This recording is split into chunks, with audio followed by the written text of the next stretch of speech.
Hey there, welcome to Professor Purl, a YouTube channel about knitting. I'm Nicole and this is episode 66.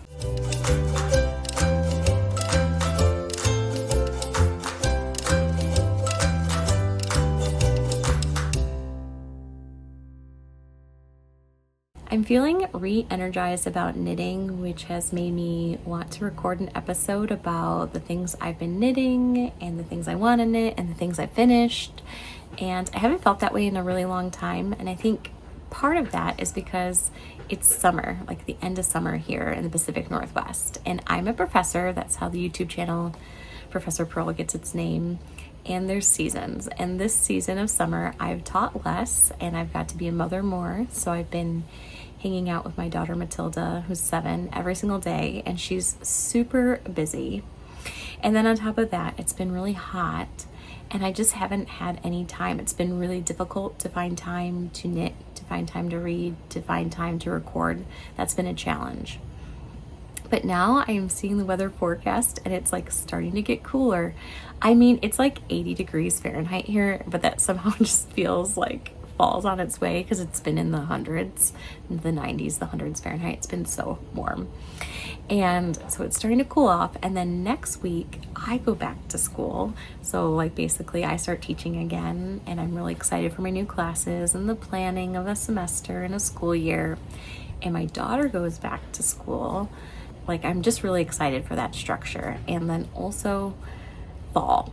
And that is just, I'm just somebody that's like energized by fall and excited for fall. And so I noticed with this upcoming season that's changing, that we're going into school season, that I have felt like I want to knit more and I felt like I'm finishing things and I felt excitement that I haven't felt in a while.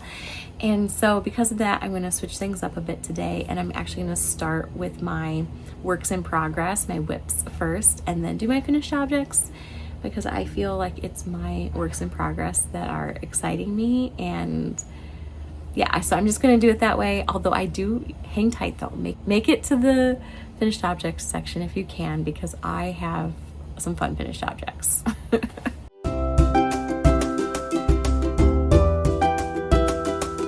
My first work in progress I'm going to share is a new sweater cast on. That's why I want to start with it. I just want to talk about my sweater first. So basically I cast on a new sweater. I've started it since we last recorded, and I think I've all done this in the past week, and so I've made a lot of progress in a week actually.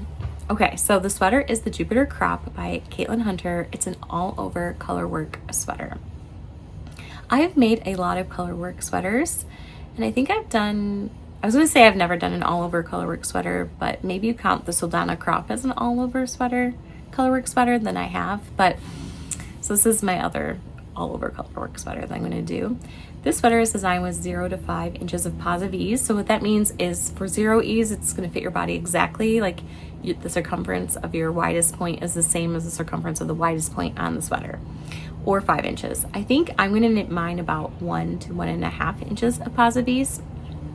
Okay, let me first start with my yarn. I've actually had this yarn for a while, so I'm going to be using Rowan felted tweed, and it consists of, let's see here, 50% wool, 25% alpaca, and 25% viscose. I think viscose is from a tree, like maybe pulp, maybe. Okay, so here's my colors.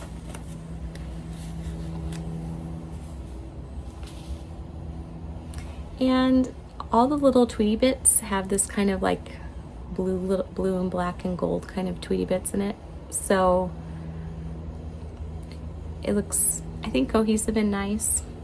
I've had this yarn for a long time, so what motivated me to cast this on is on the way to Flock Fiber Festival, my friend Jasmine stopped at a yarn store called UNI and she purchased yarn to make the Jupiter Crop, and I was like, I have yarn to make the Jupiter Crop. And there's also a yarn festival called Sacred Sheep in Portland that's coming up, and so I was thinking it would be nice to have a new sweater for that. We'll see if I finish it in time.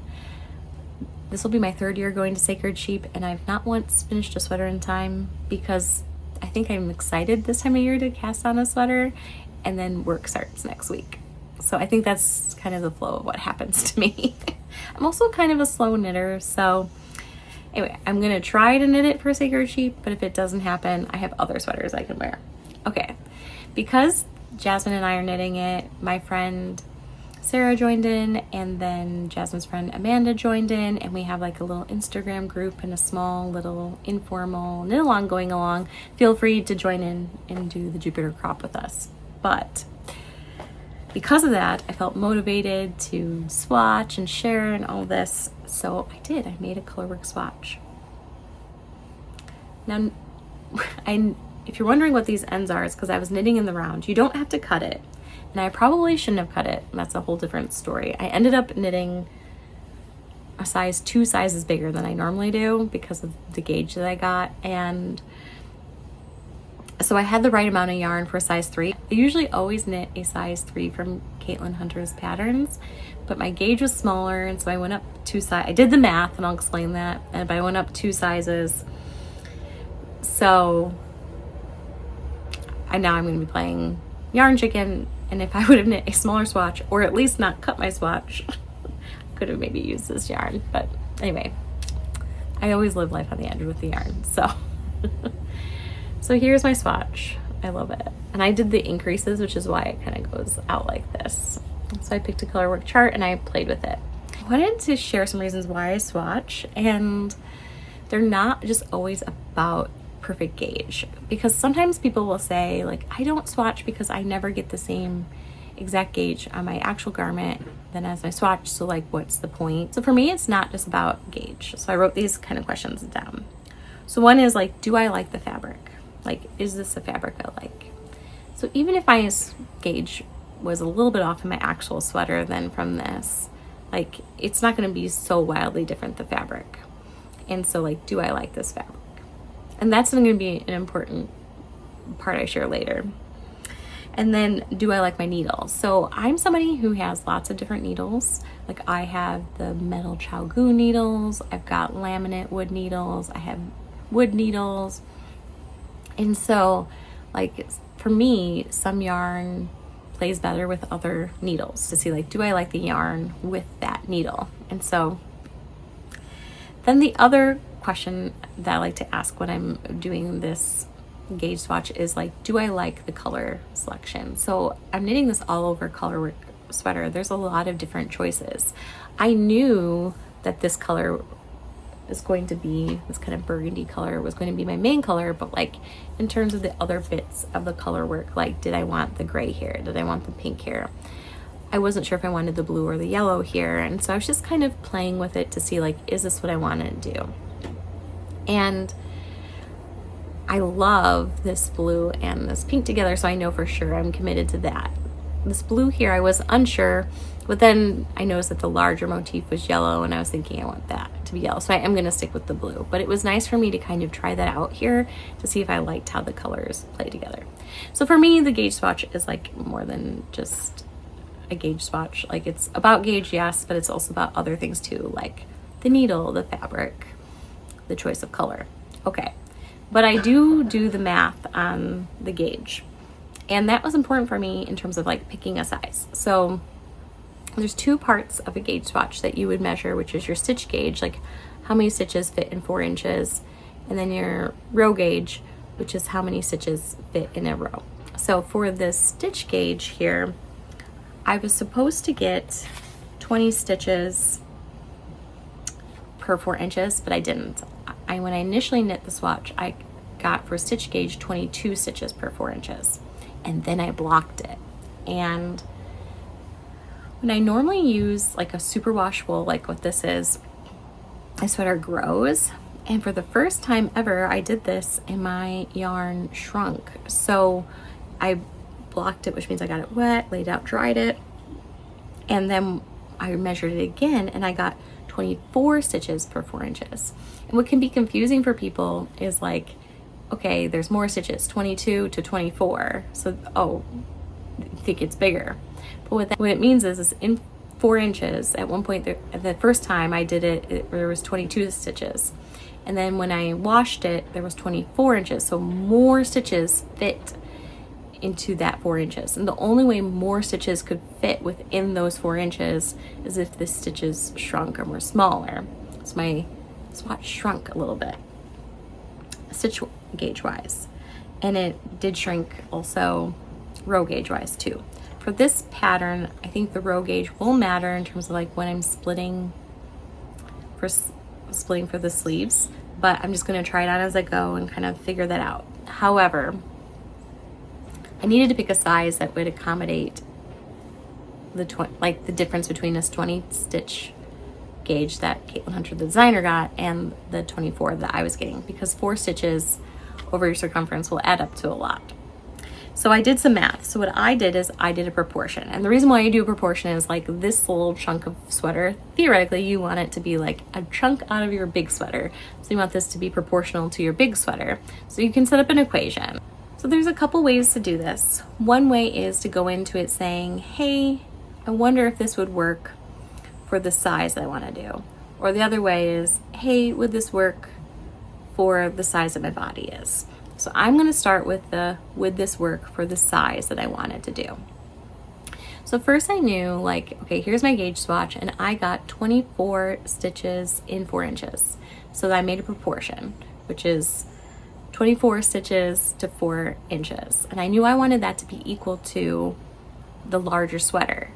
And I saw, oh, that, at the body, at the round, like where I split for sleeves, that amount is 216 stitches. So I created a proportion, and then I solved for the missing number. So I did 4 inches times the 216 divided by the 24 stitches, and I got 36 inches. Well, that's not what I want, because my bust circumference is 38.5 inches, so I knew that wasn't going to work. So I tried this for a size 5 then. So I went up, what I just shared was, I guess, the size 4. And so I went up to the size 5 and thought, okay, so again, I got 24 stitches per the 4 inches. So the size 5 shows around for the body 240 stitches. So I did the math. I should get a 40-inch body, which would give me 1.5 inches of positives. So that's how I chose the size 5. So it's not an actual size 5, but it's a size 5 that fits my body with a smaller gauge. So you can do that when you do like a gauge swatches. You can play with the gauge swatch. So I did it a little bit differently for one of my friends in this small group. So she was like, I know that I want my sweater to be 41 inches around. So what you can do is, and she also got 24 stitches per 4 inches. So she made a 24 per 4 inches proportion, and then equal to some unknown amount for body, and then her 41 inches that she wants. So then we do the math, 24 times 41, divide by 4, and get 246. So she should pick a size. She look at the body, and it's like, what's closest to 246, and pick that size. Okay, that was a lot of math. Hopefully you're still here. So that's partly why I do a gauge swatch. It's not always perfect, but it like gives me a space to start. The wool is so interesting to me because it's like with superwash yarn, you can count on it to grow. And with non-superwash wool, it shrinks apparently.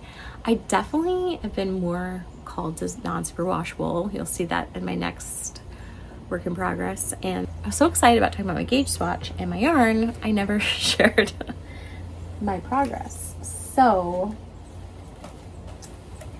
let me share my knitting here.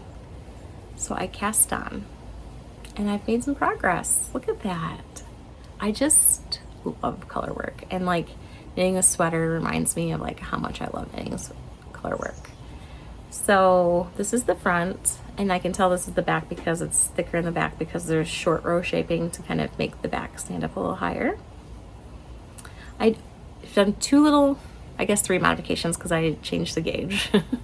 And then my other modification is I cast on using an Italian cast on.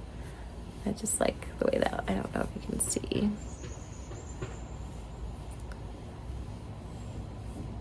And then second modification is I replaced the wrap and turn short rows with German short rows because you can't even see them.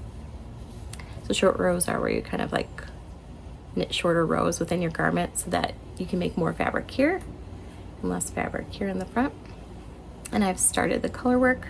The way I do color work is in my right hand, I hold the main color, and in the left hand, I hold my contrast color. And for me, that creates a bit of color dominance where like this color work part pops out more than if I had done it the other way. So that's my progress. I'm loving this so much, and this just brought back my knitting energy, and I'm really thankful for the sweater and thankful to be making it with my friends. And we'll see, can I make this in time for Sacred Sheep? Like, I ended up wearing a sweater on try-on cords the first year of Sacred Sheep, like those little tubings the first year, and then last year was like so little, it was just a yoke. I just walked around with it. Can you tell what this is? My second project is in this Amiée bag that I bought in France when I was in Paris. There was a pop-up at Amiée. There was a Amiée pop-up in France this summer when we went.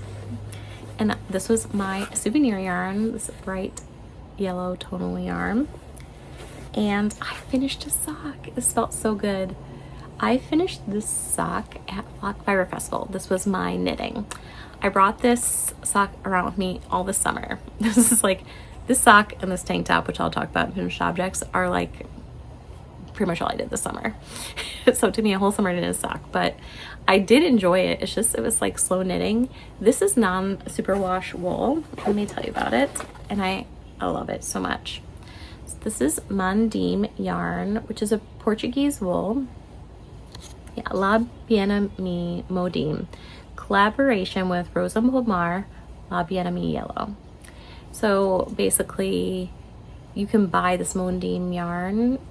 It's its own company, but Amy from Amiée has collaborated with them, and she dyes her colorways on their yarn. And I'm obsessed because it's like their yarn is beautiful, the Mondim, but Amy's yarn is like, her dye style is like very bright. So yeah, so you can see this yarn is just super fun. My friend Andrea, I bought her a skein of that yarn too. And so I gave it to her, and we these socks on together at lunch one day, and she likes to knit toe up and I like knit cuff down. So she knit hers toe up and I knit mine cuff down.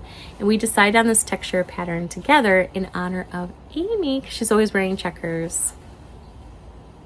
And I'd like to write this sock up. I was thinking, well, I've started writing it up, and I've called it the Friend Check sock because the yarn made me think of friendship with Andrea, and then the checks. So I thought Friend Check would be cute.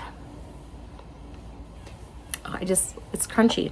So most of the socks I knit have a nylon in it. Let me know if you've ever knit socks without nylon in it, because this is just 100% Portuguese wool. Sourced, scoured, and milled in Portugal.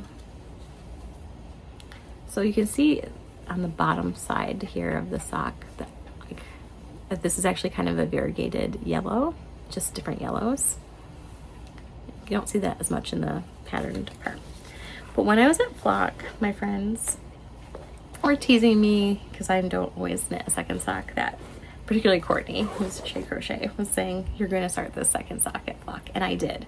So at Flock, I started the second sock, and then I had back to work meetings on August 15th. Like basically like the 2 days at the beginning of our start of our contract for fall, we had these like all day meetings. And so I brought this, and I think I got pretty much the entire leg done in that meeting, and I haven't knit it since.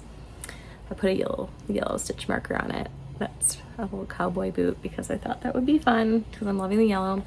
And I did the heel flap maybe yesterday, again at a different meeting. And yeah, so I'm gonna make these. Look, I've got 1.5 socks. I'm so close.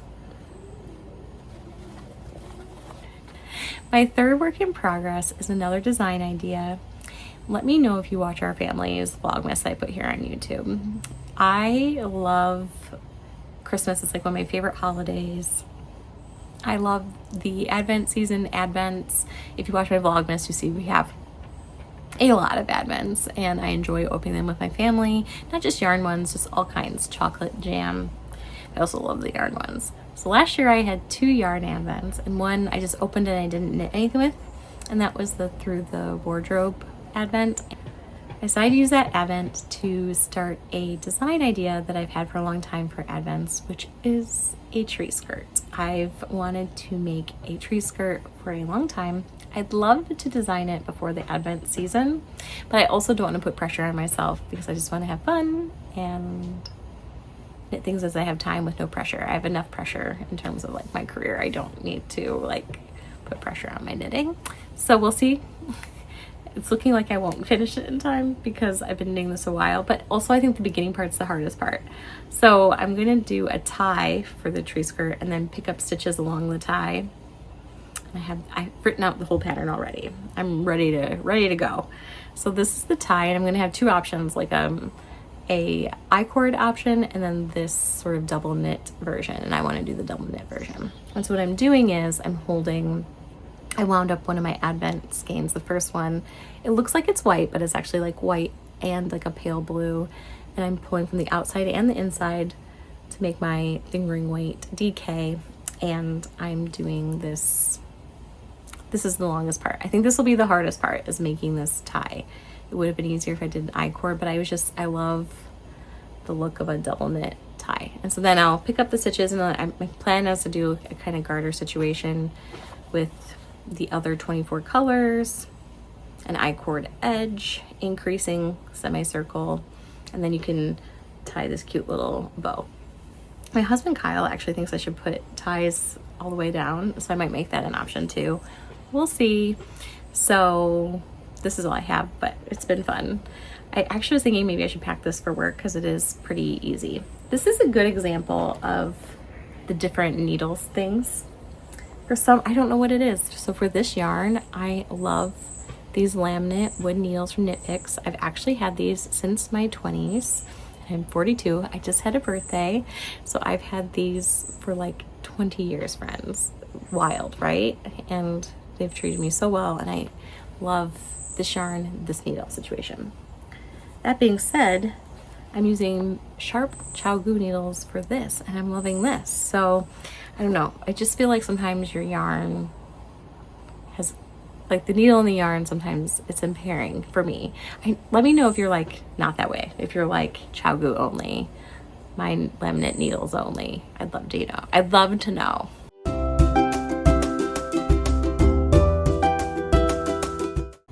We are to the finished object section of the episode. I have a epic big finished object and a bunch of little ones that are silly. And the silly ones are probably the thing I'm most excited to talk about, but I'm going to talk about my epic finish, which is this. I feel like I spent my entire summer knitting the mini mock neck tank, and I pretty much did because it took me 3 times to knit it. I had so many issues with gauge. I knit gauge swatches. I didn't use them properly, I feel like. I didn't sit down and do the math. Ironic when I love math, but I knit it first way too small, then way too big, and then just right, like Goldilocks. And I was still not super pleased with the fabric of it. I felt like this is a little too see-through for my liking, although it's looking just fine on screen. But because of that, for my flock knit fit, I wanted this kind of outfit. This is like an overall dress from Lucy and Yak. It's super cute. So I ordered it. I didn't realize that this is from the UK. So it didn't come on time. So I was like, I guess I have to wear this see-through tank top. It's really not that see-through. I think I was being a little dramatic, but it's just more see-through than I would like for a tank top that has negative ease.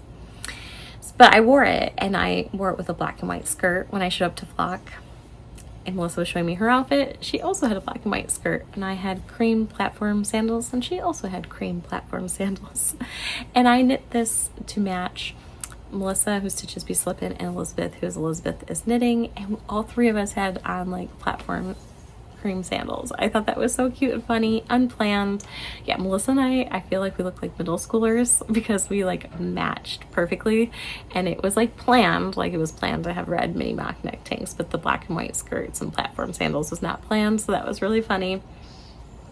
It looked really good with the skirt, and I'm glad in a way that it happened because I was feeling like this was too see-through and it's just kind of silly.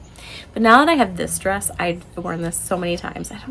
I was gonna stand up and show you, but I'll put some B-roll in of me wearing it. Like, I think this is like my favorite way to style a knit tank top under this like kind of dress like this. If I could sew better, I could have sewed this for myself, but goals, someday goals. My second finished object is several finished objects, but they're little, so I'll just count it as one. And it's gonna surprise you, and I have it in this princess pail from Black Purl Magic, which I feel is very apropos and perfect. So inside of here is this little guy. Do you know what this is? This is a Labubu. Okay, so cute.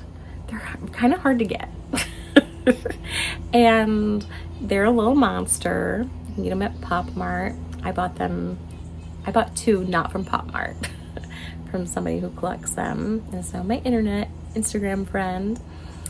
And yeah, so they come in this blind box, which is basically like, like this kind is called Big and Into Energy. So basically like, okay, like they're gonna be this kind of 1 in 6 probability of getting these ones. There's a 1 in 72 probability to get this other kind. So you kind of like know this, but you don't know exactly what you're gonna get. So this one's luck. My daughter also got one, and so we both have lucks, and they're so fun. And when I was at Flock, I saw everybody like knitting little outfits for them. It was so cute, and it reminded me of my childhood, because when I was little, I would like to knit for my American Girl dolls, and I also liked to knit for these like bears or cats that were called like Boyd bears maybe. So I loved knitting clothes for things, and so this kind of like sparked that childhood like, I don't know, joy, I guess, of knitting tiny doll clothes. So I've been knitting for this thing, and it's actually all I want to do. So I named mine Purl, and Matilda named hers Boba, and I was actually thinking about making a separate Labubu video because I just have been having so much fun. Let me know if you'd be interested in me explaining Labubus and knitting for Labubus. But okay, in the meantime, I'll share what I've been making. Initially, I was just gonna make one hat, but I'm obsessed. I actually dreamt about it last night. I had a dream about a Labubu hat design. I'm not gonna make a Labubu hat design, but that's how many of these I've been knitting. So this is a free pattern on Ravelry. It's called Labubu Knit Beanie, and I've made 5 of them, and I've tried them in 5 different yarns, in 5 different kind of ways of like casting on things like this, so I can find the perfect Labubu beanie. And okay, so the first one I knit is in Teal Torches yarn that's called Neon Watermelon. I had made one of these. Like, I used this yarn to make a little garter scarf. I had some left over. This was the first one. I thought would look really good with Purl because it kind of contrasts her kind of like pastel little color. So, boop boop. Let me show you. So cute. Okay. The other fun thing for like, I feel like Matilda for playing is like, these are pendants, like they're like a keychain. So you put the hat on, it kind of like covers up that part, or you can pull that through.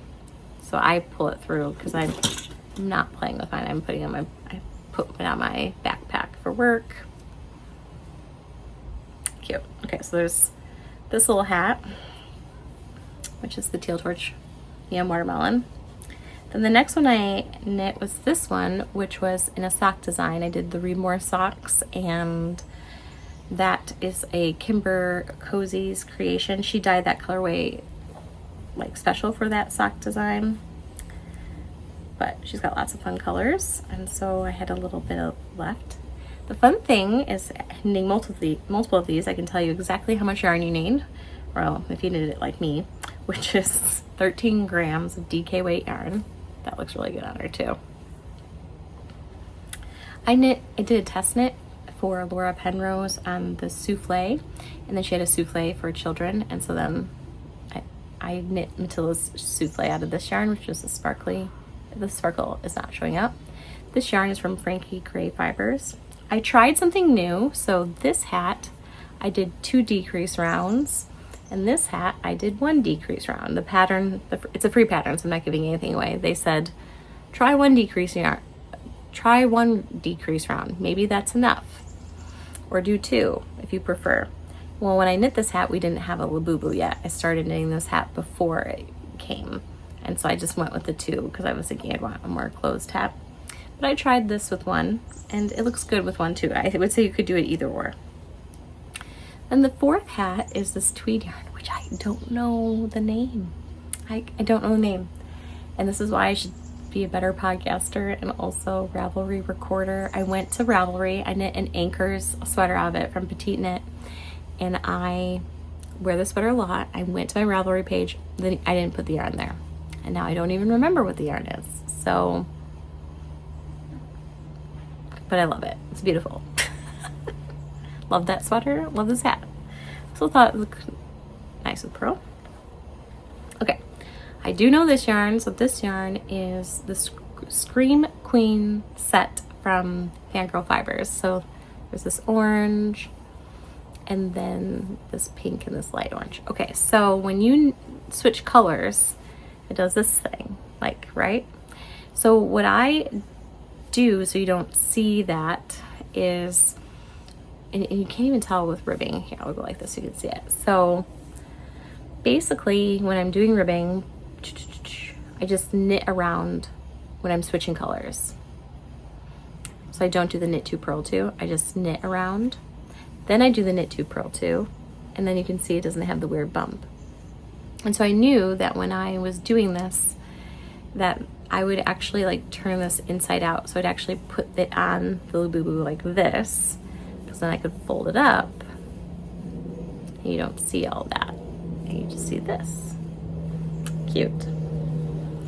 So I made 5 Labubu hats. And I wanted it more. I think I need to switch though, because like there's other patterns. Like I could be making my Labubu little pants, little skirts, little shirts. So I think I should switch from hats. That's a lot of hats. But Matilda's like, you should make 8 hats, because then I could have 4 and you could have 4. And I'm like, well, we should just share our hats. We should just share them all. I mean, so how fun is that? And I knit as a child. That's when I learned to knit, and I knit a lot for my toys. And so this is like just kind of bringing me back. It's just very nostalgic for me to be knitting little tiny things for my Labubu. I'm loving it. And kind of sharing that with Matilda too, because she's seen me knit little hats for our Labubu, and it's making her want to knit. So she's been knitting a scarf for us to share. At first she was going to make me one and then her one, but then now she's just doing one for her. So I really think it was the Labubu and the sweater. Those are the 2 things that got me back with my regular knitting energy, ready to knit all the things. So yeah, let me know what you're making and if you're feeling similarly re-energized with the prospect of fall. Now I know I have some Australian viewers here, so I'm sorry for saying that, because you know you're getting ready for summer, but maybe you're feeling energized for summer knit. So let me know.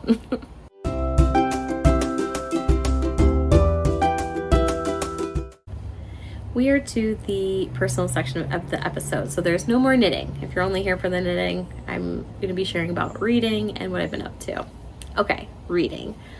I also feel like this summer I lost a bit of my like reading flow in addition to knitting, but that's kicked back up too, so that feels really good.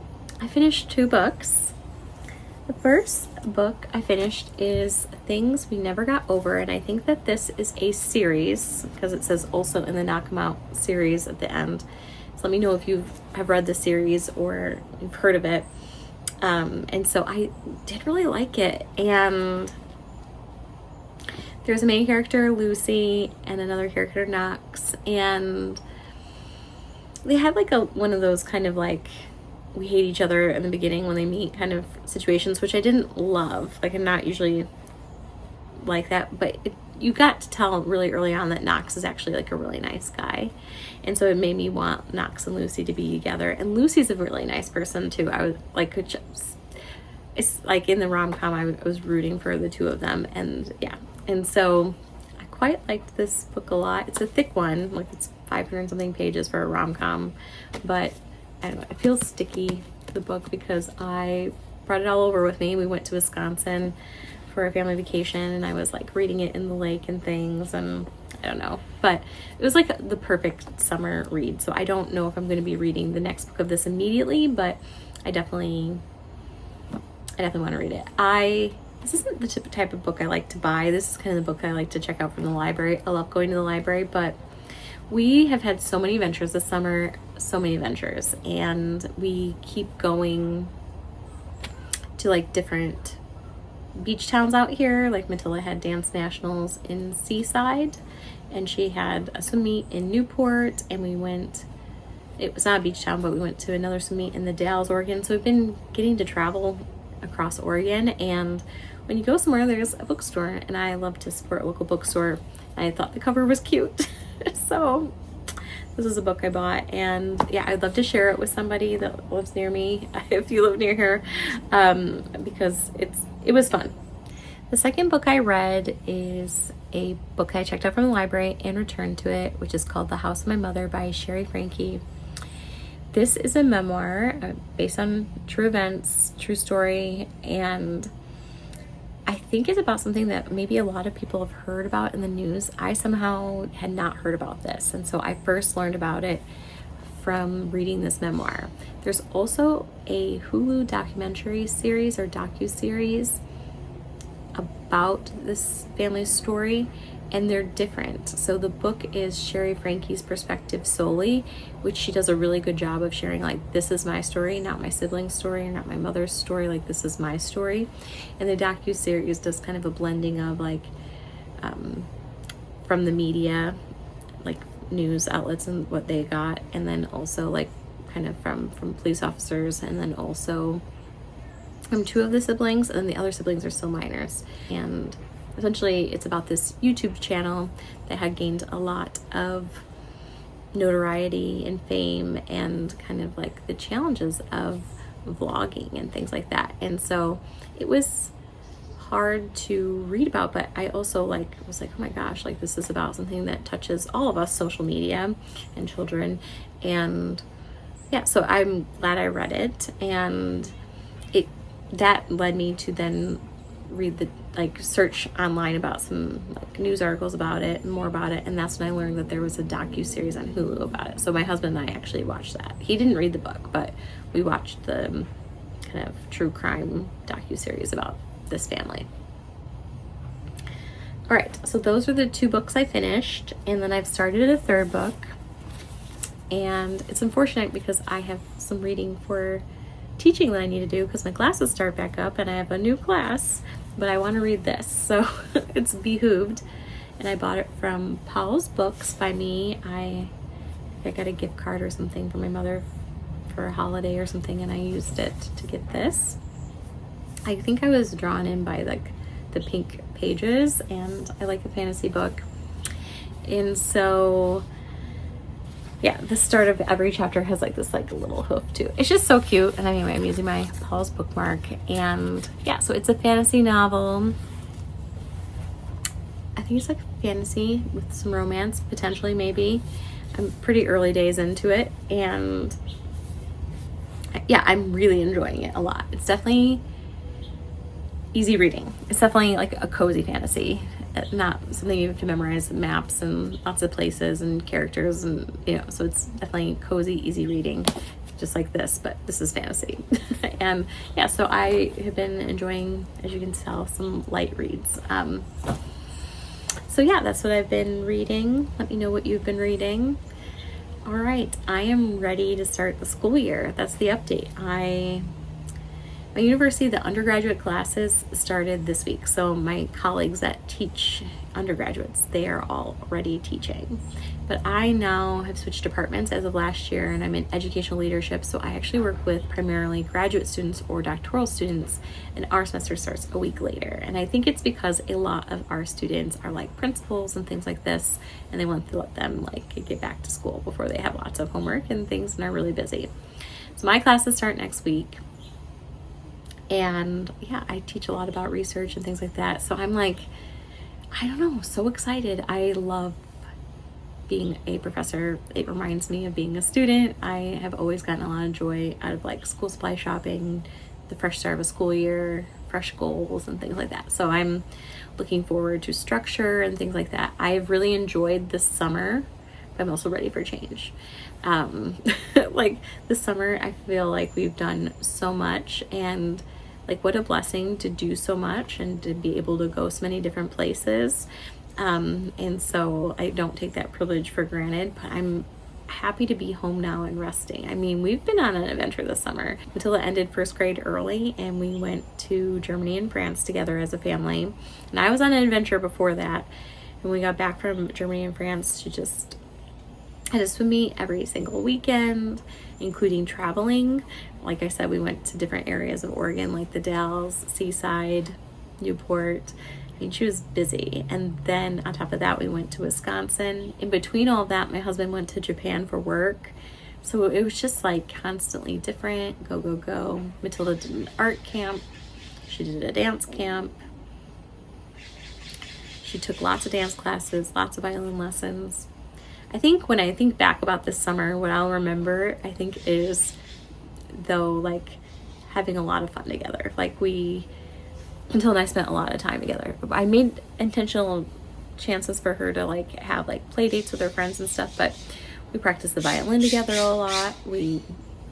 She's doing a dance solo next year, so she did her dance choreography. She's practiced her dance a lot. So yeah, and swim team has ended.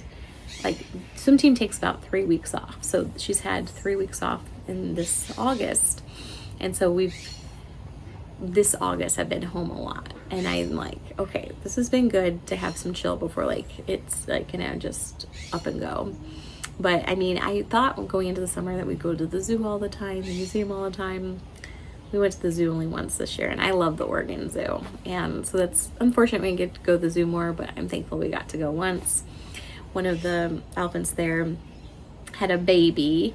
Her baby's Tula too. She's so cute. Hopefully I'll pop in a picture here. We've also had the opportunity to go to the beach a few times. I think I grew up in the Midwest, and so I think one of the things that I'm really grateful about where I live is there's like lots of places to hike, and it's really easy to get to the coast. And so yeah, Matilda's gone to the beach several times this summer, and we've got to go boogie boarding inside the beach. Last weekend we went to the beach, and we went to the beach to escape the heat. It's been so hot here. It was like in the hundreds Fahrenheit. And I looked at the weather, and in Pacific City, it was like 60 degrees Fahrenheit. And I'm like, this will be amazing. So we went out to the coast, and even though it was in the 60s, it felt warmer than that. And so Matilda was in the water still swimming, and I was knitting my sock and reading Behooved, and yeah, it was really fun. I had a really amazing summer, and I'm super happy that I got this special family time, and I got to teach a little bit less. I still did teach a class this summer, but my teaching load wasn't as heavy as it normally is, so I felt like I got some rest from teaching and got to spend some more time with family, and I'm really excited to see what the fall holds. I did have a birthday recently. I turned 42, and for my birthday I just wanted to go to breakfast and like eat breakfast out and go for a hike. And Matilda has a friend who's really fun to hang out with. Like I don't know, I love hanging out with Matilda and her friends. And so for my birthday, I asked her mom if I could pick her up and if she could go out to breakfast and for a hike with us. And she was like, well, she's got an orthodontist appointment by noon. So I had planned on doing like a longer hike, but I was like, I would rather go with Matilda and a friend. And so we did kind of a shorter hike out here. And yeah, so we had breakfast and a hike, and that's how I celebrated 42, and it was absolutely perfect. I'd love to hear about your summer and also what you're knitting and what you're looking forward to if it's fall by you. If you're one of my Southern Hemisphere viewers, even though I'm really excited for fall.